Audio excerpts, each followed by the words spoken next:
Welcome guys, this is Ben. We're here in 592. We're going to be going over our new UE scope, but we're also going to do a quick review of just intubation in Hartford County in general.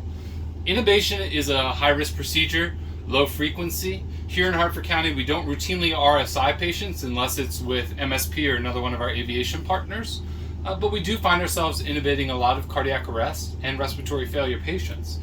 With that, I want to walk you through my flow, a flow that is backed by the evidence and also is easy to follow when you get used to it. It may seem like a lot of things at first, but you can pause, rewind, and go through it. The first thing with intubation is not the equipment, it's the patient. You know you've got a high-risk patient, a priority 1 patient, or priority 4 in the sense that they're already in cardiac arrest. And we are going to work through how to manage that. The first thing is, we're in our office, right? This is our office. I don't like to intubate people in the bathroom. I don't love to intubate people out in the backyard. I like to be in my office because I know where my things are in my airway cabinet. I know where my monitor is, and I've got a good flow. I've practiced this flow a lot more times than I've practiced intubating someone in their tub. You do what you got to do, and the equipment remains the same, but here it is together in its place, which is much better than bringing it all in. So when we talk about our patient, right, BLS before ALS, this is for all clinicians. The first thing we're going to do is make sure our patient is optimized. And what do I mean by optimized? Positioning. We're up. We've got ourselves supported with blankets in appropriate kind of sniffing space in terms of the head and the shoulders. And then, more importantly, I would say, is you've got everything you need for patient monitoring. I've got pads on because this is a priority 1, and anytime we intubate, we're at risk for cardiac arrest. Or they're on because we're already in cardiac arrest. I've got my SpO2. I prefer sticky when I know I'm going to do any type of airway management, but you can do clip. I've got a good blood pressure. I've got a good IV in case I've got any peri-intubation hypotension. I've also got my end tidal hooked up, which brings me to my next point, which is we have to oxygenate and ventilate our patients ahead of time before we get into that ALS level intubation. That's going to include our bread and butter, which is our BVM. We're going to make sure our bag's inflated. We're hooked to wall O2. We've got good end tidal, and it looks like a proper working BVM. Should be fresh out of the package. You shouldn't use an old BVM that looks like it's been rolling around the floor of the ambulance for the last week. Now, when I come over here, this is probably pushed to one of my partners. As the ALS provider, I got a lot going on. I'm probably not managing the BLS airway, but anybody can have this responsibility. I've got a good seal. I do kind of a modified CE, right? This is my C, this is my E. I'm turning it to be more of a VE. I'm grabbing that jaw and I'm coming up. If you're having trouble oxygenating or ventilating, you'll know, 1, because you can just tell by the rise and fall of the chest, but 2, you should be looking for a good, solid, square end tidal waveform. That means you have a good seal and good ventilation. With that, if you need a second set of hands, the preferred bagging technique is going to be thumbs down, both hands on the jaw. You're lifting up to the mask, not pushing the mask down. And then I've got somebody else squeezing my bag every 4 to 6 seconds. Pending that's all going good, if it's one person doing it, great. You're pre-oxygenating, even in cardiac arrest, you're making sure you've got the ability to oxygenate and ventilate. Maybe you've got the Lucas on, right? We're emitting that for this video. We're going to say that's going on. You'll notice one of my pieces of equipment is already here, my Thomas tube holder. That's important to have it in place because the last thing you want to do is lose your tube as you're trying to tie it down once you finally get it. Next, before we even move away from the stretcher, you'll notice anytime I'm dealing with a priority 1 patient, doesn't matter, I've got running suction behind the head. I don't mean suction that's not turned on. I don't mean just the hose dangling around. A nice yank hour, the hose, and I'm getting good suction. I've already tested that, and it's running. Along with my wall oxygen, obviously, we've already checked. Now we come over here, and we're going to prepare ourselves for this intubation. Good BLS airway management is happening. Optimization of the patient is happening. We're giving that patient fluids. We're doing all the things we can do to make sure this is the best intubation attempt. Now, when you're serious about intubation, what we're going to do, open our airway cabinet, and in the UA scope box, you will see these laminated cards. This is your intubation checklist.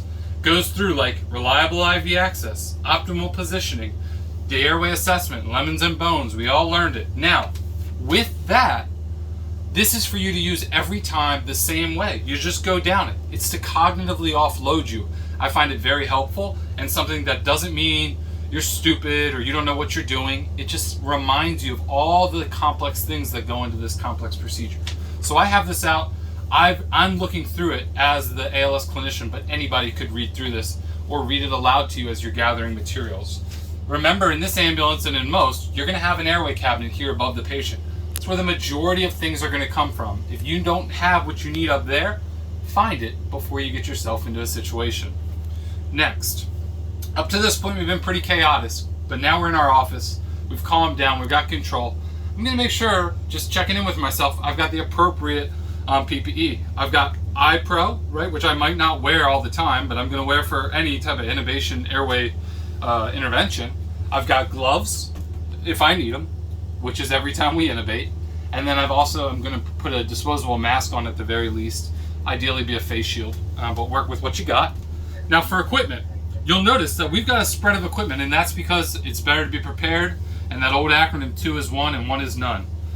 First thing, trusty DL. My light is on, my handle's good, my batteries are good. I'm going to leave that right there running. If it dies in the 15 seconds I'm leaving it running before my intubation, I know that maybe I didn't do a proper unit check, and that's not a functioning piece of equipment. And without that light, intubation is very difficult, especially in the ambulance with no extra light but the overheads. I've got a BLS airway OPA. I've got a syringe, an ET tube, and my bougie already loaded in my ET tube. I'm going to pause here because it's important. The literature supports that every first tap attempt for EMS should be bougie. I understand stylettes. I've got both of them here, one with the UE kit and one with the standard ET tube, but understand that this bougie has been proven to have a higher success rate for all comers and for EMS in particular. I've got some tape if I need it. I've got my UE scope, which we're going to come back to. I've got a ET tube a size lower. That's also important in case I get in there and encounter an airway I wasn't expecting anatomically. I've got my rescue device, which is my King 4, or whatever you're stocking on your ambulance. Love this because it's not a combi tube, there's not a lot of complicatedness. It just goes in as a blind airway, and then you inflate it to the proper inflation.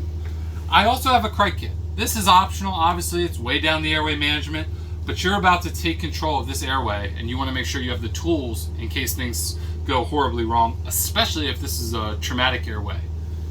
Now, for the bread and butter of this, in terms of our new UE scope, pretty simple. Comes in a simple plastic handle.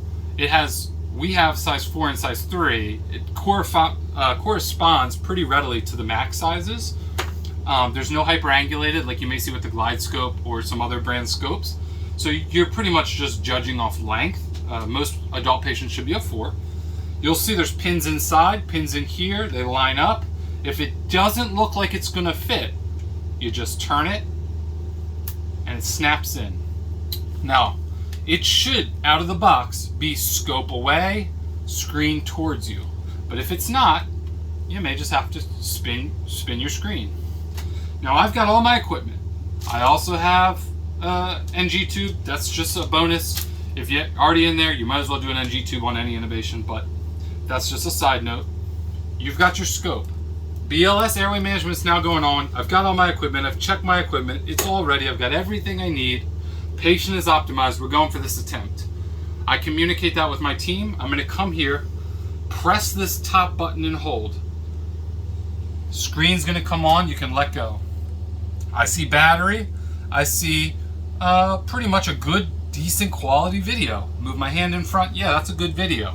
Now with this, keep in mind, you're seeing a good video because my camera is clean, my light is bright. Camera clean, light is bright. We're ready to go. Now, this is the key.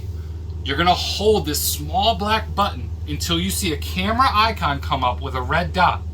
It should be beeping. Over here should be counting. We're now recording. Now, we're gonna set this down. It's okay to leave it recording. That's optimal. You don't wanna be messing with buttons while you're managing that patient's airway. We're gonna come back. We've pre-oxygenated appropriately. I'm going to have my partner pull off that BVM, but prepare it, right, by taking that mask off, because we're going to use that. I've got a good position.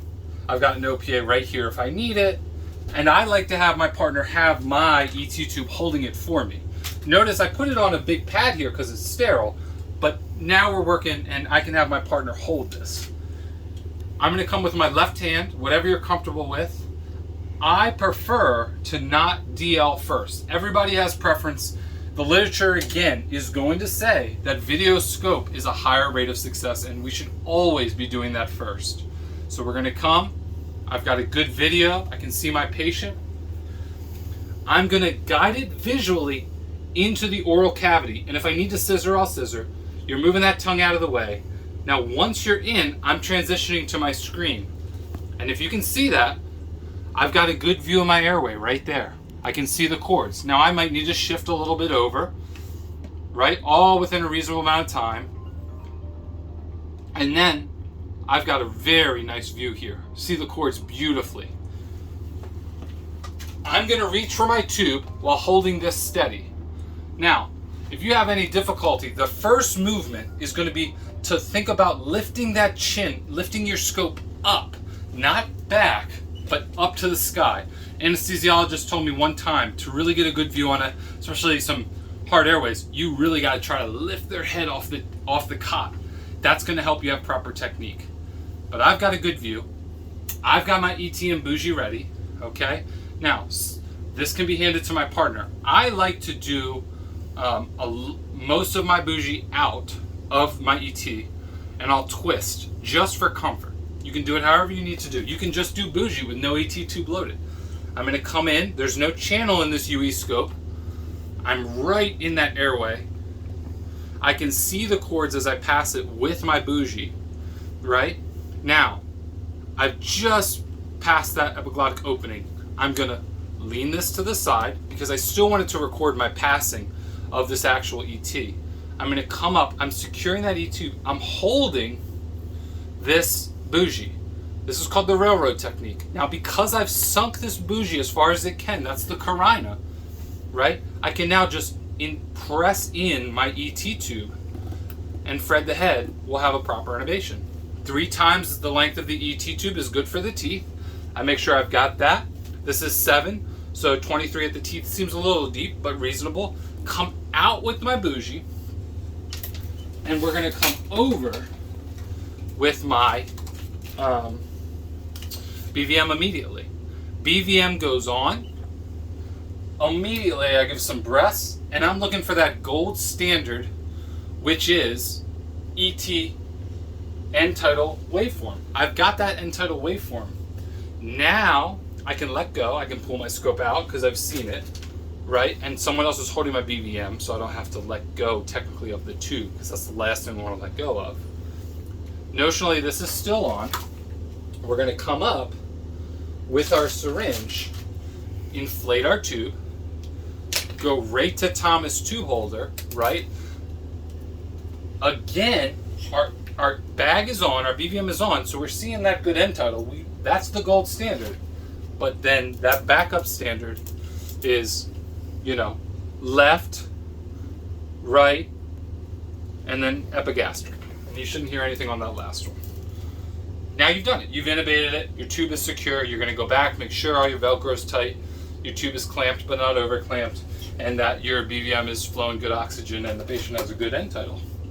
That's really the heart of that intubation attempt. Now remember, you didn't turn this off recording, and that's okay.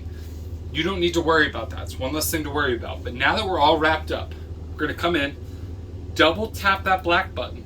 Count goes away, icon goes away, you're done recording. You can unplug it, you can hold this button to turn it off, doesn't matter, focus on the patient, but you're going to set that to the side. And that's it. That's how you use that new UE scope to do a video assisted intubation. If you guys have any questions, feel free to contact me. Sorry it's a little hot in this ambulance, I'm sweating pretty good. And then remember, the big takeaways are be calm, do things the same way every time, have your intubation checklist before you intubate, and then end tidal is that gold standard. Like I said, I'll be around to competency you guys on this. I would love feedback, questions, concerns. Feel free to email or text me. And thank you for your time.